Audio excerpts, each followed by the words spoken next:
How to cope up the stress in our lives? It's a difficult task. We sometimes lose our energy, time for sacrificing for the other people.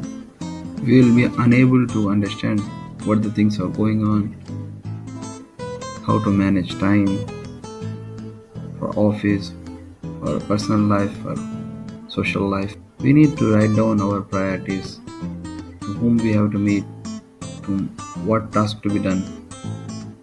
In our life, we should start early day, like any exercise.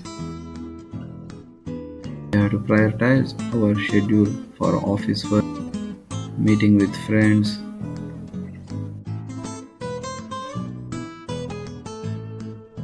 We must call our relatives once in a week or at least month. So keeping in touch will also release your stress.